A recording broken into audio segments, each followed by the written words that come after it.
Você está em território livre. Daniel, cara, eu queria começar por uma das questões que você sugeriu. Você queria, acho que, botar pra fora. Eu sei que psicólogo ouve muitos outros, mas acho que as pessoas têm que ouvir os psicólogos também, os desabafos. E, e aí eu queria que você tentasse dar um panorama do que a gente pode fazer para reconciliar a sociedade brasileira, assim, depois de 4 anos do Bolsonaro. E isso não é só no Brasil, né? Eu acho que esse acirramento político, principalmente no Ocidente, tem muito a ver com, talvez, muito tempo as mesmas políticas públicas, redes sociais, mas o fato é que assim, as pessoas estão com os nervos à flor da pele.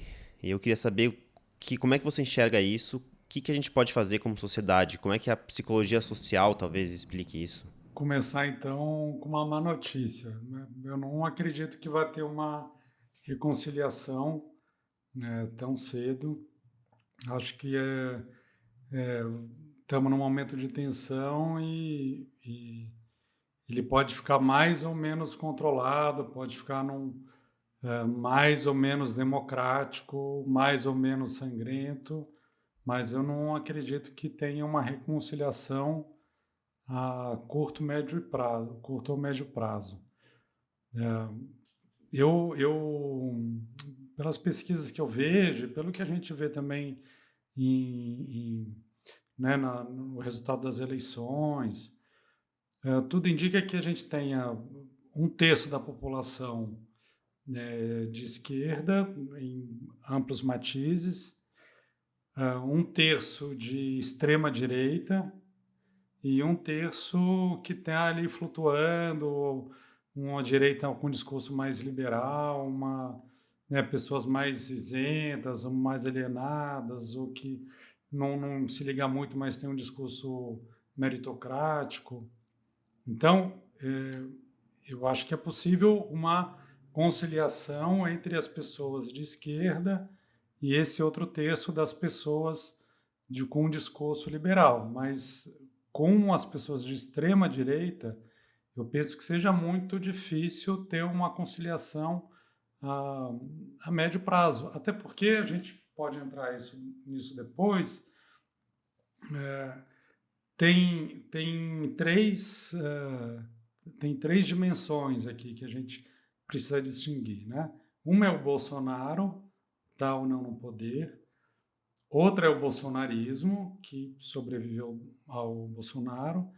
Mas outra coisa é um pensamento muito violento, uma força muito violenta, conservadora, que está. Primeiro, que ela sempre acompanhou o Brasil, né? Está no mundo, está no Brasil muito fortemente, mas que está nos seres humanos também. Isso também faz parte do sujeito. A gente pode entrar nisso quando você achar melhor. Mas essas pessoas que de alguma forma aderem a essa, aí a gente chamaria desse tipo de gozo, né? Desse gozo mais mortífero, são pessoas difíceis de ter um diálogo verdadeiro. Eu não sei, a minha impressão é que no Brasil as pessoas estão se intitulando de direita, de esquerda, mas não necessariamente o são. Parece que tem assim, pode ser meio teoria da conspiração, mas tem uma engenharia social ali, ou as pessoas estão se usando um pouco momentos de fragilidade das pessoas para poder influenciar psicologicamente a meio que odiar o outro lado, sabe? Eu vi isso muito no Líbano, assim, de pessoas que nascem no Líbano e odeiam os israelenses com todas as forças, tipo, desde criancinha. E vice-versa. É meio que existe um sistema que foi criado para manter essa mentalidade. E a minha impressão é que essa mentalidade tem sido criada. E não foi só no Brasil, né? A gente vê as eleições na América Latina, foi todas as vitórias, assim, foram muito apertadas. Foi tipo 51 a 49, 50, tanto a 49, tanto. Tipo, o próprio Brasil foi que foram 2 milhões de diferença de votos. Então, a minha impressão é que não é uma coisa do Brasil e que as pessoas estão sendo, de certa forma, manipuladas e a gente está caindo num buraco que nem você falou, é difícil de reconciliar.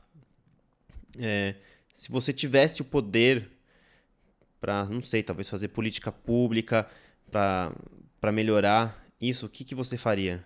A questão, se tem para as ciências humanas, tem um assunto que é muito delicado você falar numa natureza humana. Então a gente o tempo inteiro evita falar em natureza humana, a gente evita falar que existam pessoas boas e pessoas más, né? Isso é algo muito delicado de se falar, porque ah, o que se tende a acreditar, um pouco como você falou, é que esses pensamentos, é que as pessoas têm também comportamentos que são construídos pela experiência, pela influência de fora.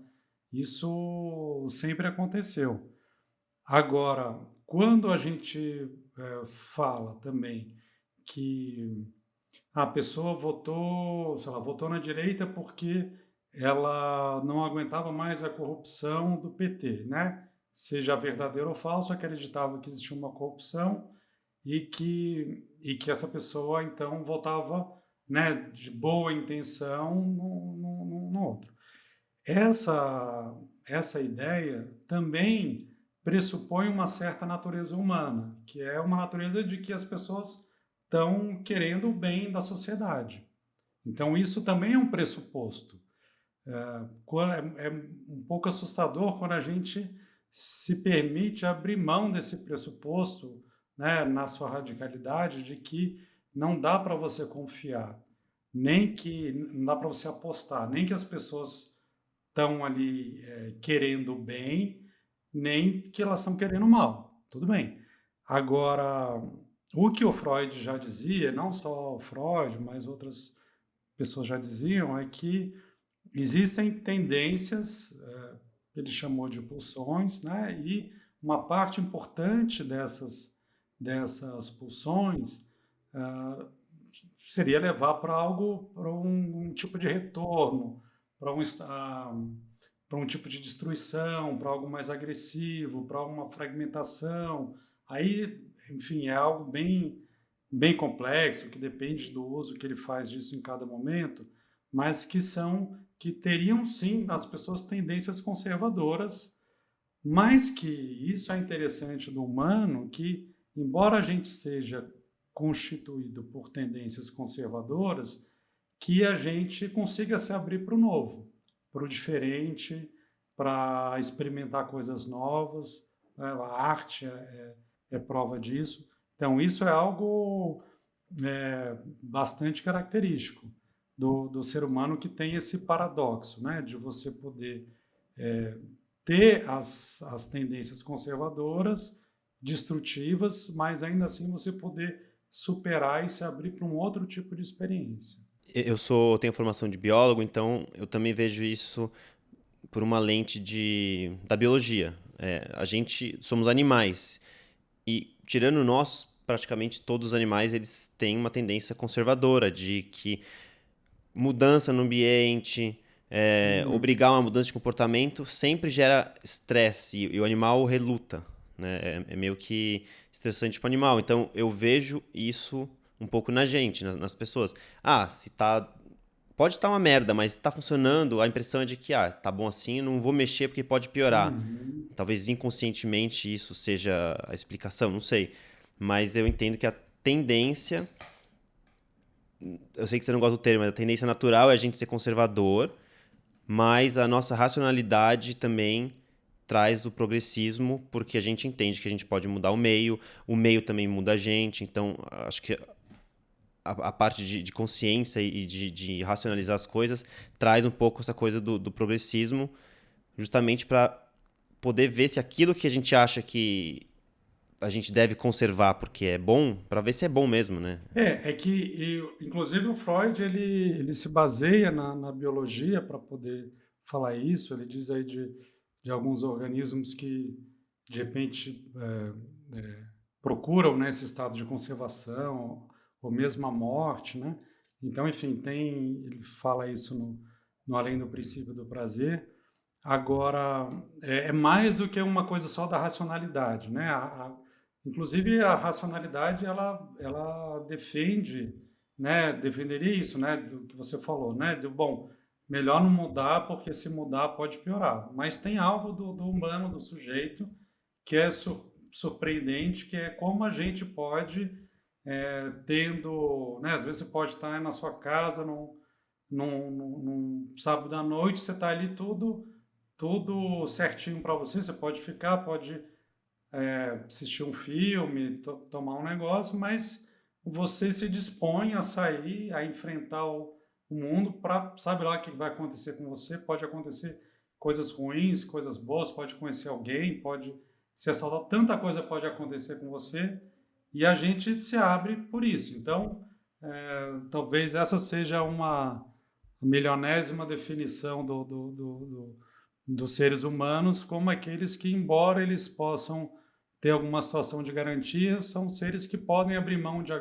da garantia para ter acesso a algo novo, mesmo que esse algo possa ser prejudicial, eventualmente, mas muitas vezes vai ter coisas boas, né? Então, se a gente pensa na arte, no amor, a gente está falando disso. E voltando lá então à minha pergunta anterior, o que que você poderia imaginar de política pública ou alguma ideia que vai afetar muitos brasileiros para tentar sanar esse ódio contra o outro time, sabe? O outro lado. Porque você falou 1/3 de extrema-direita.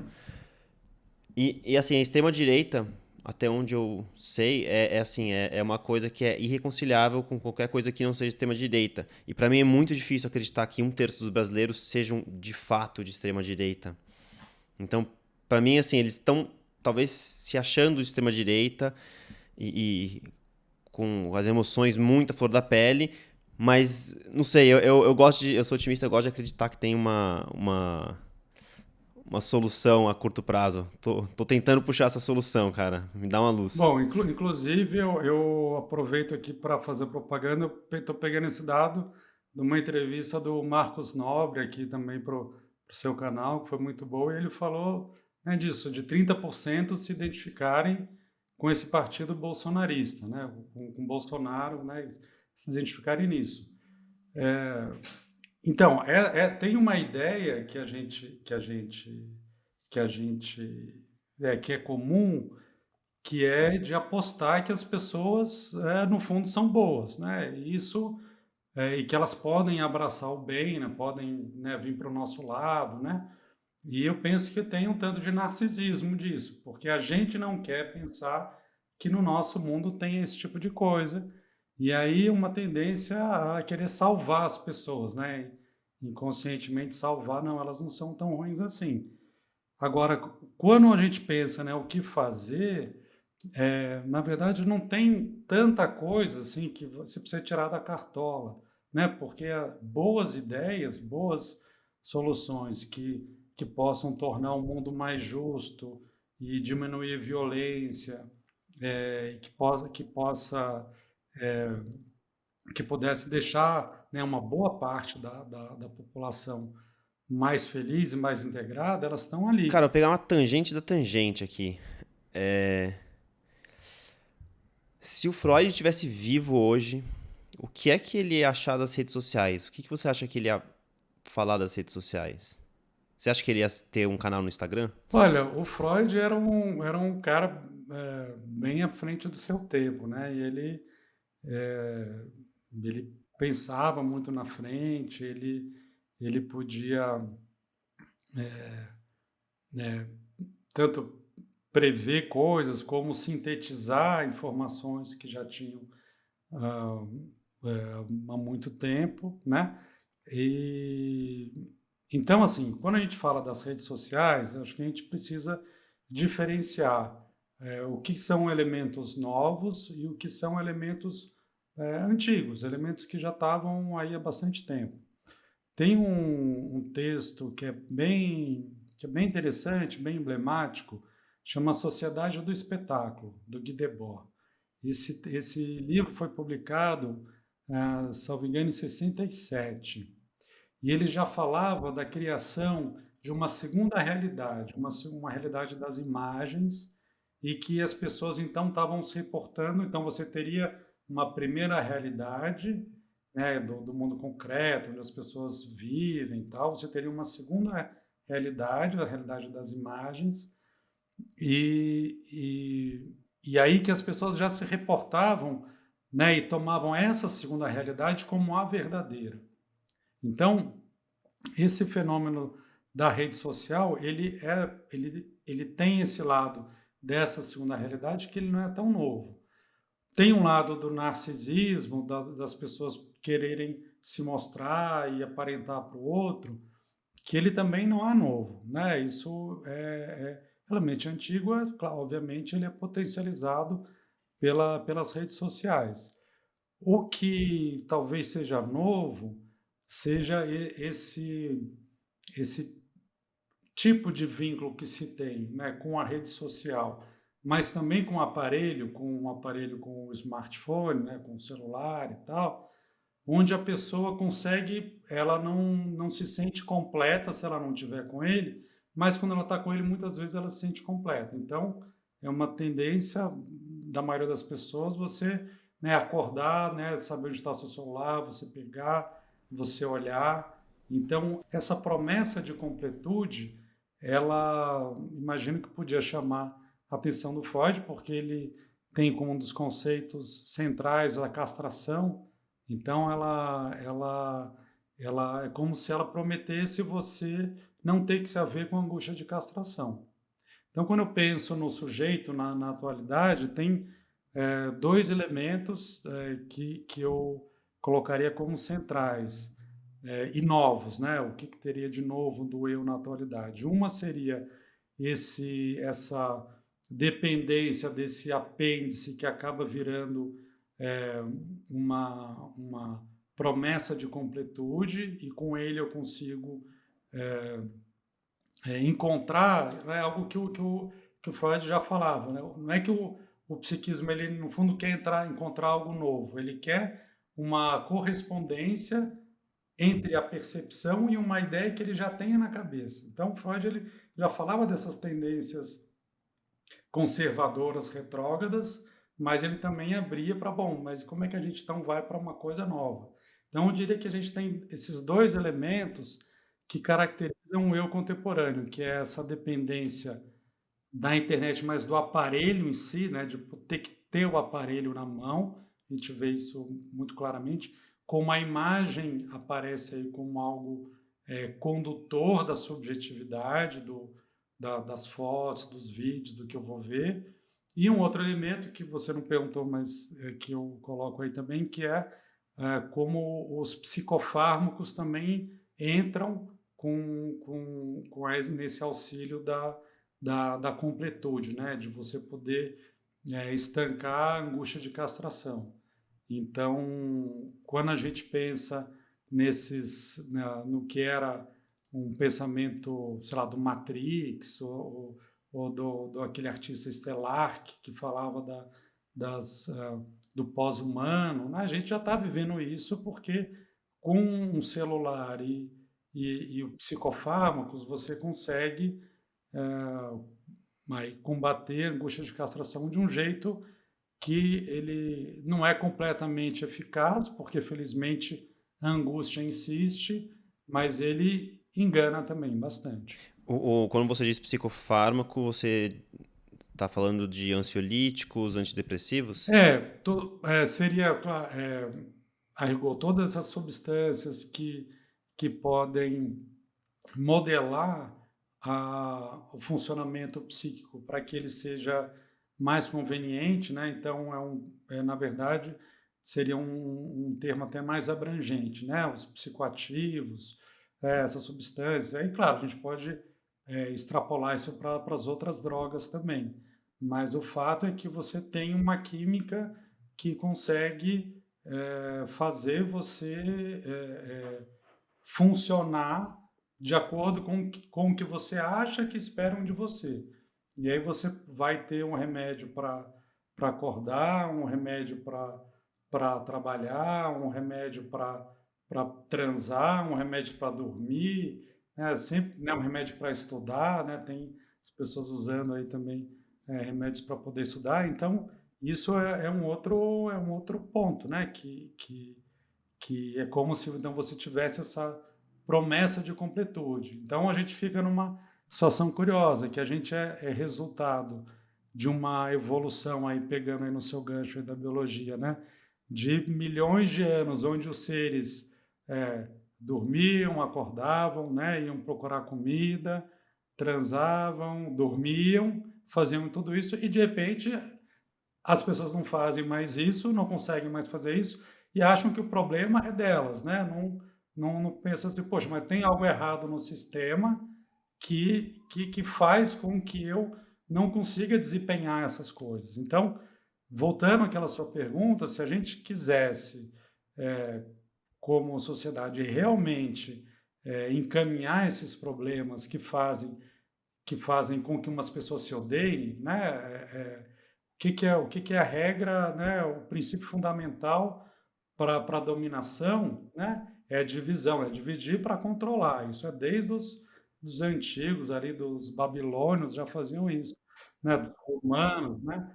Então, quer dizer, se a gente vai querer isso, né? E aí volta também a Marielle, a primeira coisa é você pensar um sistema que não divida as pessoas, não divida as pessoas entre as exitosas e as fracassadas, entre as boas e as más, mas que permita que as pessoas possam viver de um jeito mais harmônico. Mas aí é uma mudança estrutural, não é uma mudança de gestão. Sobre as redes sociais, então, voltando um pouquinho, o, você falou uma coisa que eu achei interessante, assim, tipo, as pessoas ficam lá nas redes sociais, de uma certa forma elas precisam daquilo para se sentir completas, mas pega o Instagram, por exemplo, é uma rede social que deprime muitos jovens, inclusive o Mark Zuckerberg sofreu ali questionamento do Congresso, porque parece que a empresa sabia dessa, desse efeito nos adolescentes.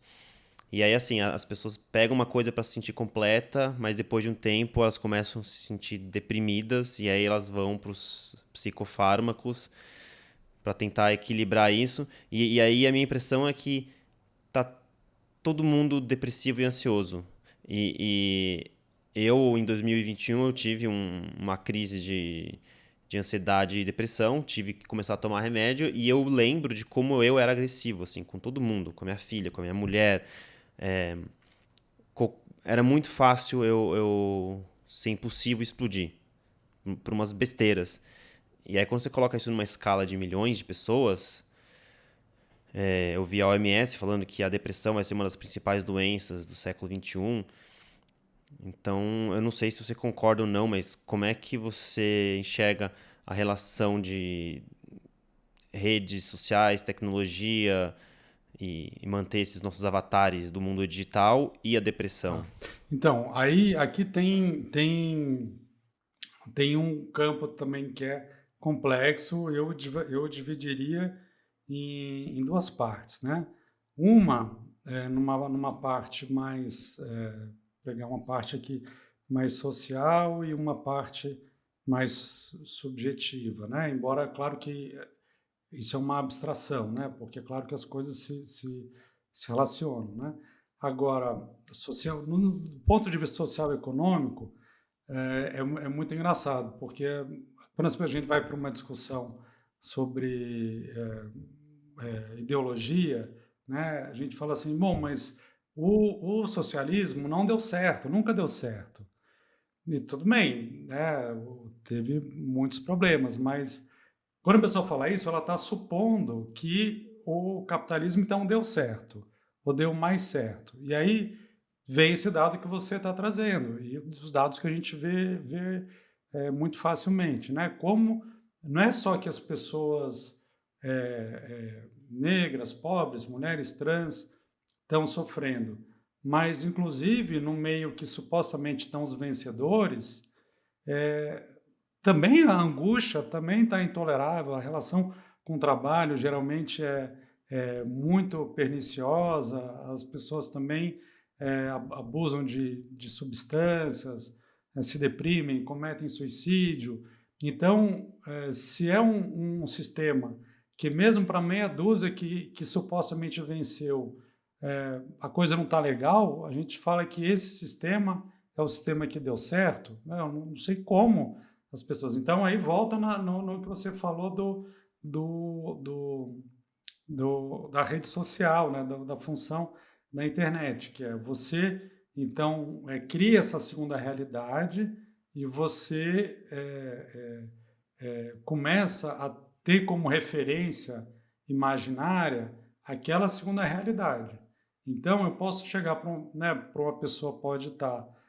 Claro que não é no meu lugar, que eu não vou chegar para a pessoa e falar: olha, sua vida está uma porcaria. Mas a pessoa que às vezes trabalha 12 horas por dia, não tem tempo para ficar com a família, não tem segurança financeira, não sabe se vai pagar, conseguir pagar o financiamento da casa, o seguro de saúde, se vai perder o emprego, se ela é amada pelas pessoas, o que vai acontecer com ela. E ela fica tão esgotada que ela também não produz, porque aí tem a questão, ela tem isso e ela não produz um estilo de estar no mundo que seja mais criativo, mais pertinente ao que seria algo mais singular dela. Ela não consegue, então fica só a opressão. Quer dizer, a vida dessa pessoa não está legal, mas ela pode chegar e falar para olhar, mostrar para você, não, mas olha aqui meu Instagram, olha para onde eu viajei, olha o que eu comi, olha o que eu bebi, olha com quem eu tô, olha que eu tô na academia, sei lá. Então, aquela realidade do Instagram, ela passa a ser mais valiosa para ela do que poder ter uma sintonia com a própria angústia, né? E aí o que o sistema capitalista ele é muito bom em fazer? Ele é muito bom em fazer as pessoas ficarem culpadas, se sentirem culpadas pelo próprio fracasso. Então ele individualiza as histórias de fracasso. Então, se eu estou me sentindo mal, não é porque a minha condição de trabalho é inadequada, não é porque o sistema está errado, não é porque o mundo é ruim, não, é porque eu não sou forte o bastante, porque não acordei cedo o bastante, eu não me esforcei, né? Então eu tenho que fazer tudo isso e eu tenho que ser grato, né? Tem a coisa da gratidão, né? Então o mínimo que você consegue ali passar 3 horas, né, no trânsito para chegar na praia, aí você vê o pôr do sol, gratidão. Aí você pega depois 3 horas para voltar e volta tudo. Então, quer dizer, é um sistema que ele faz isso com a gente. Então, em termos macro, não vejo muito como sair disso sem pelo menos você ter uma noção de que não é você que está errado, mas tem um sistema que é um sistema muito injusto para todo mundo. Ele é mais injusto com algumas pessoas, mas ele é ruim para todo mundo. Isso a gente precisa ter claro, para você não acrescentar ao sofrimento que você tem mais a culpa por não estar sendo feliz, né? Porque aí volta numa outra parte a gente chega nessa outra parte da depressão, que é uma certa obrigação de ser feliz e de estar fruindo o tempo inteiro. Então, esse imperativo de felicidade, imperativo de gozo, ele impede que a gente entre em contato com um elemento importantíssimo do humano, que é a angústia, que é a tristeza. Então, isso precisa ser enfrentado. Agora, isso é angustiante. E é difícil a pessoa poder se haver com isso sozinha. A psicanálise, ela está aí para isso, né? Quer dizer, é angustiante mesmo. Tem coisas da vida, tem momentos que são angustiantes mesmo. Não é para você ficar feliz, é para você ficar triste, ficar impotente, e, inclusive, eventualmente ficar bravo, né? Porque quando você fala, quando você falou como exemplo, né? Claro, quando a gente não está bem, a gente fica mais irritado com as pessoas, inclusive com as pessoas que a gente ama. A gente não quer isso. Mas que eventualmente você fique irritado, você fique bravo, eventualmente você perca o controle, eventualmente você fique puto, fale um pouco mais alto. Isso é do humano também, né? Eventualmente você erra, né? Isso é do humano. Isso não pode ser patologizado. Sem querer passar pano para branco rico, mas eu nasci numa família rica, sou branco, vivo no Brasil, então muito privilégio. Mas assim, tem um pouco, as- por mais banal que sejam os motivos, tive fases assim de muita ansiedade, muita pressão, muita, como se diz? De achar que eu não sou bom o suficiente, meio que de se vitimizar, né? E, aliás, tem muita gente que usa esse discurso assim de as pessoas têm que parar de se vitimizar e têm que partir pra ação. Mas, cara, não é simples assim, né? Tipo, todo mundo que percebeu, assim, uma certa... Todo mundo que se vê na posição de ter tido depressão, ansiedade, sabe que não é só, não, eu quero fazer, vou lá fazer, né?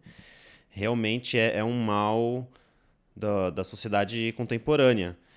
Se é do capitalismo, se vai continuar num próximo modelo, eu não sei. Teve um cara muito interessante que veio aqui no podcast também, e ele é marxista, ele estuda nos Estados Unidos, e ele estava falando que o Marx, na verdade, ele não definiu o que é o modelo, como é que vai ser a sociedade comunista ou socialista, ou como você quiser chamar. Ele estava ali analisando o capitalismo e queria olhar para a superação dos problemas que existem no capitalismo. E aí eu acho que é aí, pelo menos, que a direita, os liberais, desdenham um pouco de Marx, né? Porque aí a impressão é de que não, tá tudo bem assim, não tem que mudar nada. E não tá tudo bem, né? Então, isso que você falou, né? Tá nesse momento de pressão e de sentir que tá legal, que tá demais para você, ainda assim tem uma cobrança por você ser forte, você aguentar, né? E você ao mesmo tempo fala, não, mas eu sou um privilegiado, eu não poderia estar sentindo isso, né? Então, os discursos eles vão tirando das pessoas até aquela possibilidade de falar do próprio sofrimento. Então, quem é que vai poder dizer, não, Felipe, você não pode estar sofrendo porque você tem tal condição, né? Então, o sofrimento, a angústia, isso é do campo do humano, né? E é possível não dar conta também. Às vezes a gente não dá conta. É claro, mas teve uma pessoa que saiu lá da Síria, nadou o mar Mediterrâneo e, né, montou um negócio e hoje é milionário. Bom, tem gente que consegue coisas incríveis, mas talvez esse seja um ponto.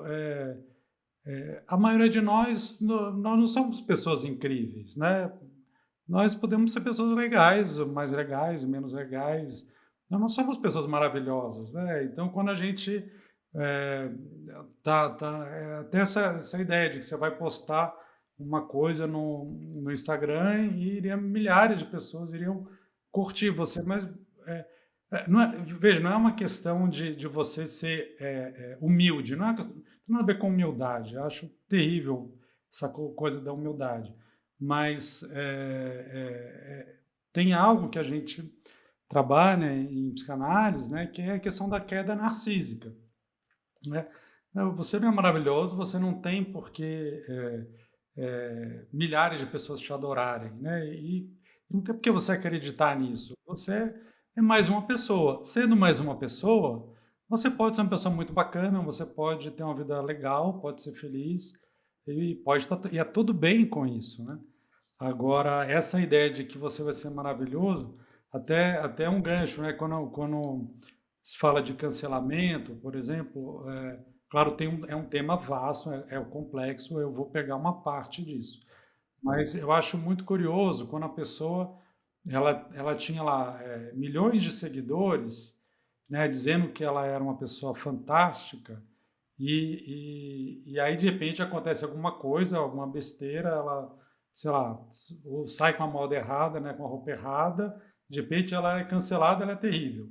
E aí ela fala assim, não, mas é injusto isso, porque só por causa disso eu perdi milhões de seguidores só por causa disso, olha como eu estou sofrendo. Sim, isso é falso, que você é essa pessoa terrível, como também era falso que você é uma pessoa maravilhosa, né? Agora a pessoa, quando tem uma marca patrocinando e ela está ganhando dinheiro com aquilo, ela acha que aquilo é adequado para ela, porque ela realmente merece aquilo. Aí quando por situações tão arbitrárias quanto ela cai desse lugar, não, isso eu não merecia, né? Quer dizer, os dois são falsos. É, né? É a amplitude, né? Do você ser muito uma pessoa maravilhosa e você ser a pior pessoa do mundo. E vem cá, que é felicidade? Olha, é um tema legal mesmo de falar. Eu acho que é importante diferenciar felicidade de alegria, né? Por exemplo, eu acho que são coisas diferentes, porque eu vejo as pessoas falando assim, não, mas felicidade são momentos que você tem, que você tá bem, isso é felicidade. Eu discordo disso. Deixando claro que isso, felicidade e alegria não são conceitos nem da psicanálise, nem tem uma definição, né? Não são conceitos fortes, né? Não tem uma coisa que pode falar, felicidade é isso, alegria é aquilo. Mas eu vou dar como eu acho interessante pensar esses dois termos.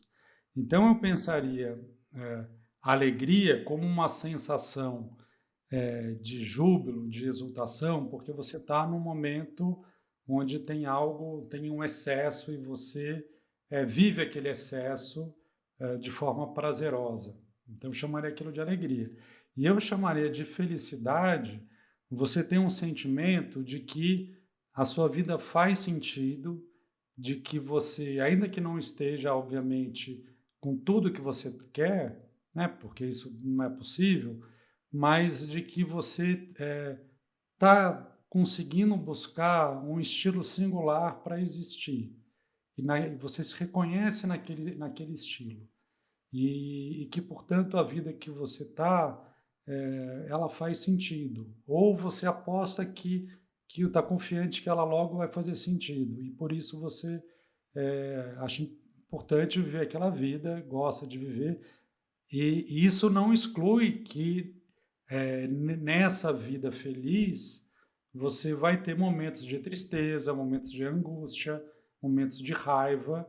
Então, esse é um ponto também que se trabalha com a psicanálise, que é você poder tolerar a angústia, você poder, como a gente fala, abraçar o capeta, né? Às vezes você está angustiado mesmo, e é importante que você esteja angustiado.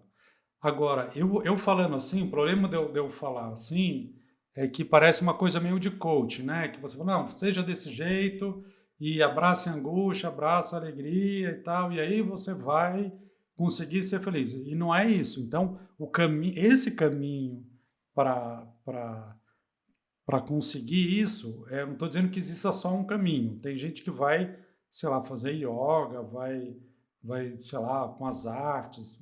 Aí eu não posso dizer. Eu posso dizer do caminho que eu percorri e que eu ajudo as pessoas a correrem, que os meus colegas ajudam, que é o da psicanálise, que é você poder conviver com a angústia. Você poder saber que a angústia, ela não tem que ir embora. Que a angústia, ela faz parte da vida. Às vezes você pode estar melhor com ela, pior, né? Você pode estar mais desesperançoso, mas você não tem que se debater, não é como um peixe que fica fora d'água e que tem que se debater para voltar para a água, né? Ele está ali perto na borda e se debate até chegar para a água. Então, às vezes a gente fica numa situação angustiada e a gente vai se debatendo como se a gente fosse conseguir voltar para a água e aí respirar. Não, tem um tanto de angústia que ele faz parte. Agora, às vezes a gente coloca o monstro maior do que ele é. Então, para isso, para poder fazer esse caminho, segundo essa possibilidade que é de onde eu falo, é um caminho árduo, é um caminho longo, é um caminho dispendioso, né? Então, as pessoas passam 15, 20 anos fazendo análise, não é à toa, porque é difícil mesmo. É difícil deixar cair essa vontade de ser, né, uma pessoa especial, de completude, de garantia. Isso é difícil.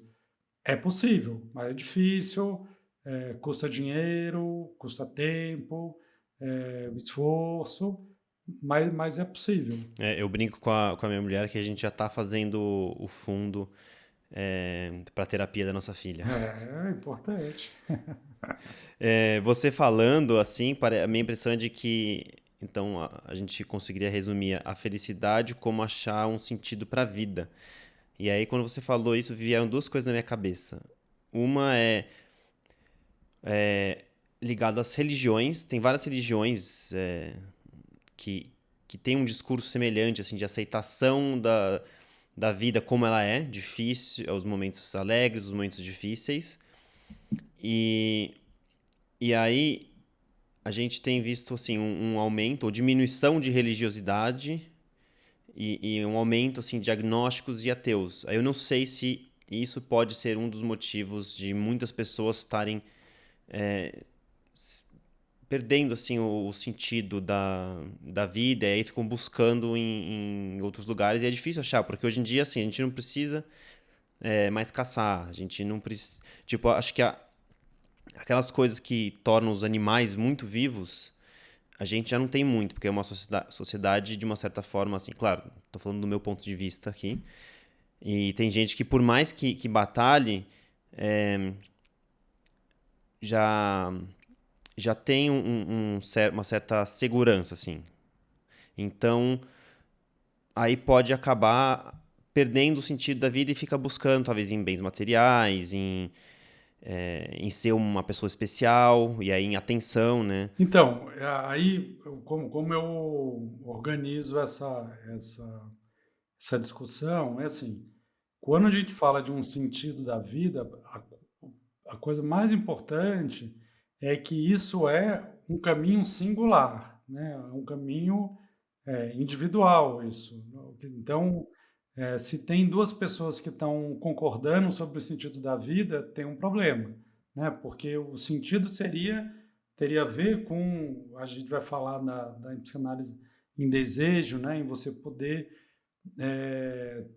estar em sintonia com o desejo, você poder construir um estilo de existência, é, ou algo que aponte para um caminho, mas que primeiro ele não é fechado, né? Ele não é estanque, ele não é fechado, ele não é compartilhável. Então, o problema das religiões é que elas oferecem um sentido universal, um sentido que vale para todas as ovelhas. Por isso, né, por isso que chamam as ovelhas, né? As ovelhas são ali pastoradas pelo mesmo cão, né? Tem o mesmo cão lá pastorando as ovelhas. Então, bom, peço desculpas aí pela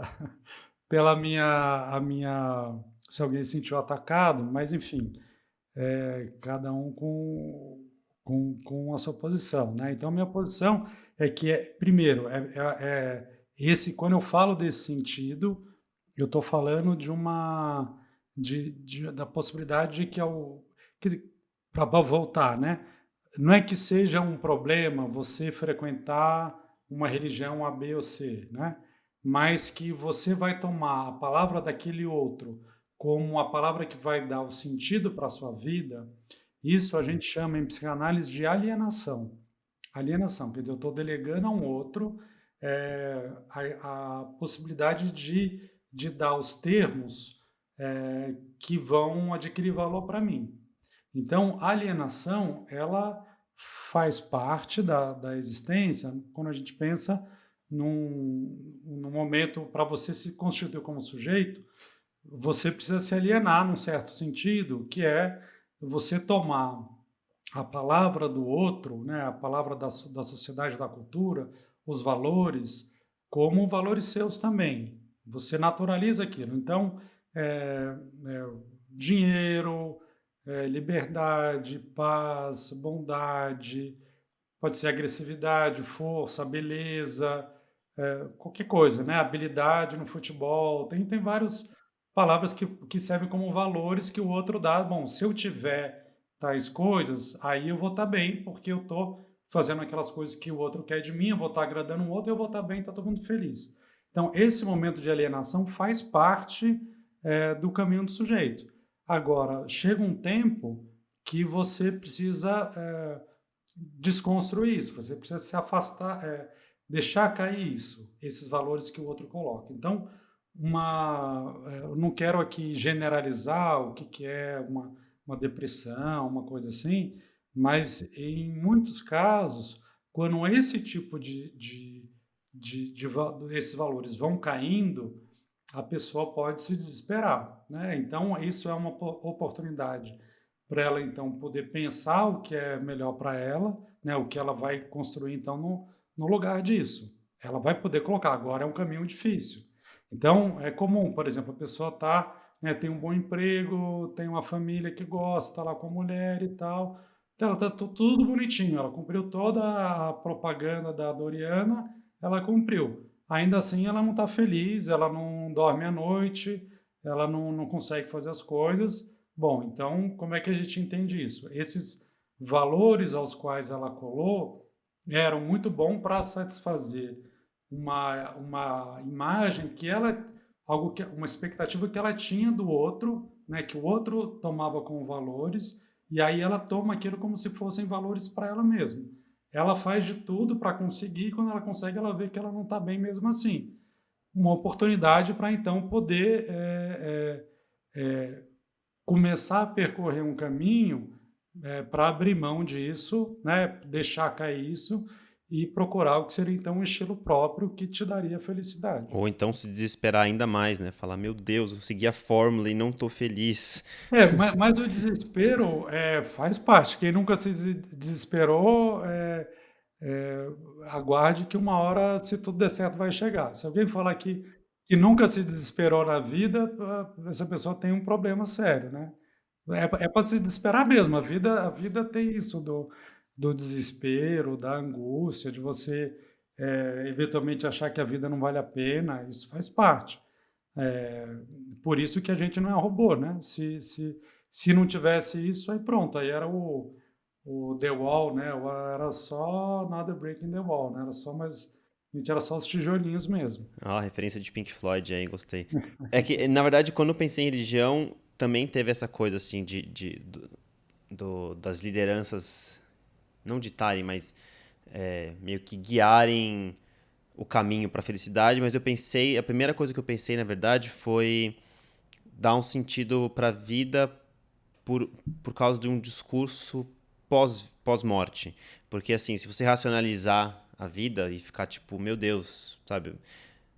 Eu sou agnóstico, sou ateu. Ah, então eu vou morrer, vai acabar tudo, vou viver preto pela eternidade. Isso tira um pouco o sentido de tudo que você faz, né? Ainda mais nos trabalhos contemporâneos, assim. Ai, putz, vou ter que montar um vídeo aqui. Cara, o que vai mudar, né, no universo, não sei, se você racionalizar muito a coisa da vida, tipo, não vou montar vídeo nenhum, sabe? Tipo, Então, a gente tem esse paradoxo da existência, né? E do intelecto humano também, que é a gente não consegue conceber nem a finitude nem a infinitude. Porque qualquer uma das duas possibilidades, quando você para pensar, bom, então a coisa vai acabar. E aí você entra, bom, vai acabar, é o quê? É preto e tal. Você não consegue chegar naquele conceito mesmo. Mas você também pensar na infinitude, bom, mas aí vai ser o quê? Vai ser energia? E aí, quando a Terra não existir mais, onde vai ter essa energia? Ela vai para o Sol, né? Quando o Sol explodir, vai para onde? Vai ficar pairando no espaço? Onde está essa energia? Não tem também, né? Não tem resposta consistente para nenhum dos dois. Agora, eu não penso que isso tire o sentido. Eu penso que a existência da morte, ao contrário, ela dá um sentido, porque aí justamente você é, tem um tempo e o tempo acaba, que é um tempo onde você tem que encontrar esse estilo e poder viver a vida que você vai poder, depois do momento da morte, falar: puxa, eu gostei de viver essa vida, né? Então, acho que isso é uma boa imagem. Quando você. Tudo bem, você vai fazer o vídeo, mas sua profissão vai ser ficar fazendo o vídeo. E quando você estiver morrendo, você vai olhar para trás e falar: putz, está aí, eu gostei de ficar fazendo vídeo a minha vida inteira. Beleza. Agora, se você vai olhar para trás e falar: pô, mas eu não gostava de vídeo, eu queria, sei lá, tocar violão. Aí isso vai te dar uma angústia. Pô, mas eu sou ruim de tocar violão, não sei tocar violão. Bom, então, o que você vai fazer? Vai se desesperar, desespere-se e depois você vai fazer alguma coisa com isso. Mas que bom que tem essa ideia da morte, né? Que a gente não é zumbi, vampiro aí que não vai acha que pode ter todo o tempo do mundo. Não, você não tem todo o tempo do mundo. E o tempo, aliás, é um tempo. Isso é outra coisa que as pessoas falam, né? A vida passa rápido, né? A vida passa rápido. Ou quem tem filho, né? Tem filho, nossa, eles crescem depressa, o filho. Não, o filho não cresce mais rápido ou menos rápido, né? Se você pensar, 10 anos de um filho, ele vai passar em 10 vezes 365 dias, né? 24 horas por dia. É esse o tempo, né? Não é mais nem menos, não é mais rápido nem mais lento que isso. Agora você precisa estar presente. Se você estiver ausente, aí quando você vê já passou, né? Mas não é que passou rápido, é porque você não estava lá, né? Se você não está lá, aí passa rápido mesmo. Temos que estar próximo da família se a gente quer construir uma, né? Daniel, cara, eu queria agradecer aí pelo papo profundo. Acho que a busca pela felicidade continua e a busca pela paz no Brasil também. Eu espero que as pessoas consigam sair um pouco desse modo guerra cultural e construir alguma coisa juntos. Porque deve ter algum ponto que os brasileiros estão de acordo. Bom, eu te agradeço. Eu acho que uma parte importante é entender que esse ódio ele existe, sempre existiu, vai continuar existindo, tanto em quem é de esquerda como é de direita. Agora, a gente precisa entender o que a gente vai fazer com isso. O que a gente vai fazer com esse ódio, com a raiva, porque isso é uma ferramenta importante. Algumas pessoas conseguem manejar melhor que outras e isso vai continuar. Vamos tentar canalizar isso. Cara, muito obrigado pelo papo e até uma próxima. Obrigado, Felipe. Um abraço. Muito legal estar falando com você.